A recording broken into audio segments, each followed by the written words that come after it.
नमस्कार, मैं भुवन चंद्र जोशी आपका होली माइंड चैनल में हार्दिक स्वागत करता हूं। दोस्तों, हम बात करते हैं क्लासरूम मैनेजमेंट के बारे में, टीचिंग लर्निंग स्टाइल के बारे में कि कैसे पढ़ाना चाहिए, कैसे बच्चों को समझ में आता है और क्या सही तरीका है,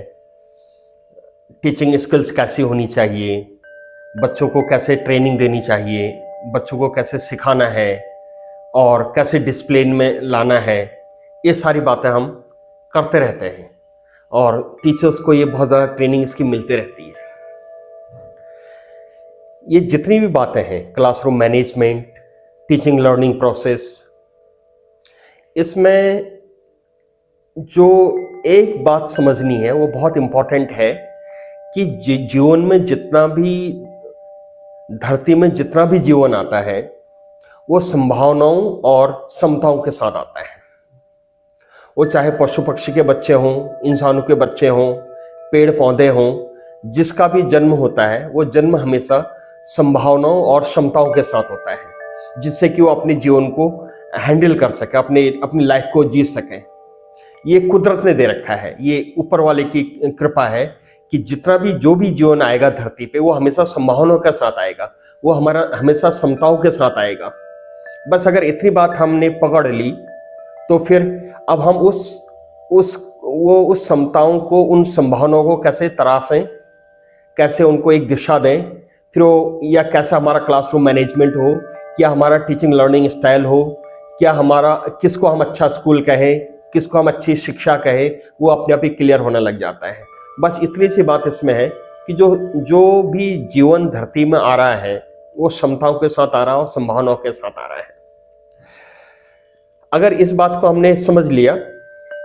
तो फिर हम उसी ढंग से अपने आप को ट्रेन करने लग जाते हैं और अपने आप को उस ढंग से हम हैंडल करने लग जाते हैं, जिससे कि हम एक बेहतर शिक्षा, बेहतर एजुकेशन हम बच्चों को दे सकें। इसका जो बहुत अच्छा एग्जाम्पल है वो ये है कि बच्चे जैसी जीवन धरती में आता है, किसी बच्चे का जैसे जन्म होता है तो सबसे पहले 4 बहुत बड़ी चुनौतियों का वो बच्चा सामना करता है और बहुत सफलतापूर्वक सामना करता है।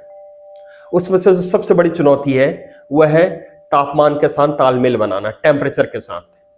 जब बच्चा मदर के पेट में है तो बच्चे को कॉन्स्टेंटली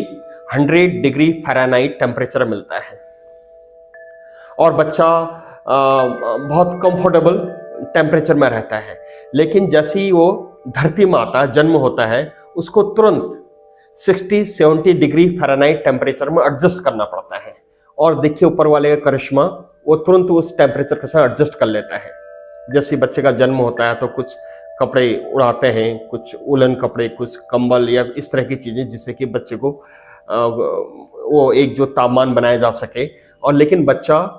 उस 60-70 डिग्री फ़ारेनहाइट, जो चाहे हॉस्पिटल में जन्म हो या घर में जन्म हो, उस टेम्परेचर के साथ बच्चा जन्म लेते ही विदिन सेकेंड्स वो उसको एडजस्ट कर लेता है। ये इस बात का प्रमाण है कि ईश्वर ने इतनी क्षमताओं के साथ और इतनी संभावनाओं के साथ उस जीवन को जन्म दिया है कि वो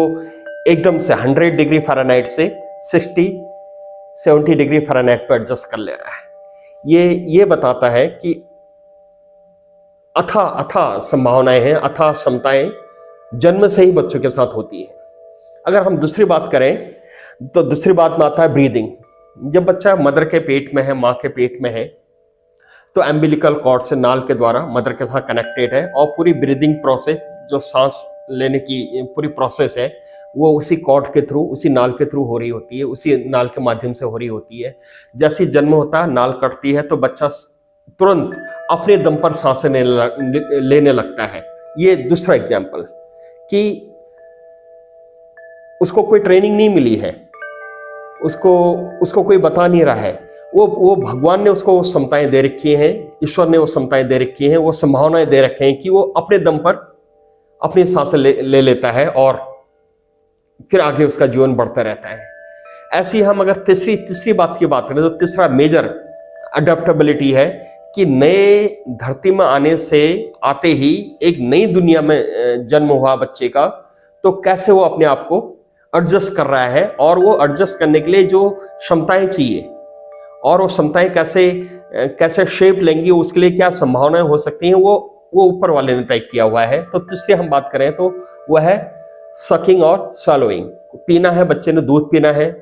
उसको निगलना है अपने दम पर। माँ के पेट में है तो पूरी व्यवस्था वो नाल के माध्यम से हो रही है, एम्बिलिकल कॉर्ड के माध्यम से हो रही है। अब वो एम्बिलिकल कॉर्ड कटा तो बच्चा अपने दम पे उसमें अपना खाने का जो उसकी जो व्यवस्था है, जो पीने का और जो उसको निगलने की प्रोसेस है, वो अब अपने दम पे करने लग गया है। पैदा होते ही वो अपने दम पर अपने जीवन को हैंडल करने लग गया है। ये बड़ा एक करिश्मा है ईश्वर का। तो इसलिए मैं इस बात को कह रहा हूं कि जो भी जीवन आता है ये केवल इंसान के बच्चों के लिए नहीं है, पशु पक्षी हों और वो पेड़ पौधे हों, पेड़ पौधे भी कैसे अपने को सरवाइव कर पाते हैं, उनकी भी अपनी जो भी जीवन है उसकी अपनी संभावनाएं हैं, पॉसिबिलिटीज है और उसका अपना एक पोटेंशियल है और ये कुदरत ने दे रखा है, ऊपर वाले ने दे रखा है। ऐसे अगर मैं चौथी बात करूं, जो चौथी मेजर बात है वो बात है एलिमिनेशन। एलिमिनेशन में बच्चा अपने दम पर अपना मल मूत्र त्यागना, उसको सुसु पॉटी जो भी उसकी जो प्रोसेस है वो अपने दम पे। मदर के पेट में तो पूरी प्रोसेस एम्बिलिकल कॉर्ड से चल रही है, वो नाल के माध्यम से चल रही है। जैसे वो नाल कटी तो अपने दम पर, अब उसको बच्चे का नाल कटने का अर्थ है कि बच्चे का स्वतंत्र जन्म हो गया है। और जब स्वतंत्र जन्म हुआ है तो ये 4 सबसे बड़ी चुनौतियां हैं। इन 4 के 4 चुनौतियों को बच्चा बड़े बेहतरीन ढंग से उन चुनौतियों को पार पा लेता है। तो ये उसके वो इन क्षमताओं के साथ बच्चा पैदा हुआ है। और ऐसी संभावनाएं हैं कि वो आगे बेहतरीन से बेहतरीन करता रहेगा। जब हम इस बात को समझ जाते हैं कि हाँ, बच्चे को वो ईश्वर ने दे रखा है, उसको क्षमताएं दे रखी हैं, उसको संभावनाएं हैं उसके बहुत ग्रोथ की, तो इसको ध्यान में रखकर जब हम ये सोचते हैं कि अब इसको ध्यान में रखकर कि हम कैसे हमारे टीचिंग प्रोसेस हो, कैसे हम बच्चों को लैंग्वेज सिखाएं, कैसे हम बच्चों को चाहे औवा कौखा हो, ABCD हो, ये गाने हो, राइम्स हो, वो डांस हो, म्यूजिक हो, वो क्या एक्टिविटीज होनी चाहिए कि जिससे कि बच्चों की जो संभावनाएं हैं, जो पॉसिबिलिटीज हैं, वो उस ऊंचाई को छू सके जिस ऊंचाई के लिए उसके ईश्वर ने उसको क्षमताएं दे रखी हैं। तो इतना अगर हम समझ जाते हैं तो इसका बहुत ही क्लियर है कि हमारा फिर एजुकेशन सिस्टम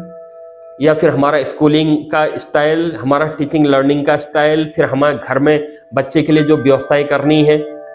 उसकी अपनी स्टडीज़ के लिए, अपने रूटीन बनाने के लिए, रूटीन डेवलप करने के लिए, जितना भी वो मैन मेड सिस्टम है, जो हम उसके बेहतर जीवन के लिए हमें जो प्लानिंग कर रहे हैं, जो हम समझ रहे हैं और जो हमें करना चाहिए, ये अपने आप ही फिर एक शेप लेने लग जाती है। जैसे हमें ये समझ में आता है कि हाँ, बच्चे मीन्स जो भी जीवन है, जीवन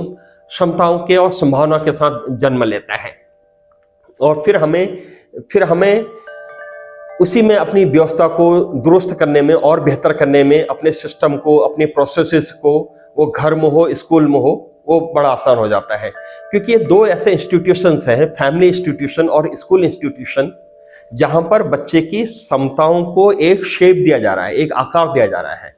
बच्चे की क्षमताओं को एक उड़ान दी जा रही है। वो सीखने की जो भी चीजें हैं, वो पढ़ना हो, वो लिखना हो, वो बोलना हो, वो समझना हो, वो क्वेश्चन पूछना हो, वो खुश रहना हो, वो बच्चों के साथ खेलना हो, अपने जो साथियों के साथ खेलना हो, वो जितनी भी चीजें हैं उस ढंग से टाइम टेबल बनाना, ये जो भी व्यवस्था हमें करनी होती हैं, वो हमारे लिए आसान हो जाता है। जैसे हम ये सीख जाते हैं या हमें ये एहसास होने लग जाता है कि बच्चे क्षमताओं के साथ पैदा होते हैं, संभावनाओं के साथ पैदा होते हैं और हमारा काम है उन क्षमताओं को, उन संभावनाओं को सही ढंग से नरिश करना, उसका पोषण करना, जिससे कि बच्चे जो भी उनकी क्षमताएं हैं उस क्षमताओं के आधार पर वो अपनी मंजिल को पा सकें और अपने जीवन में आगे बढ़ सकें। With this, thank you very much.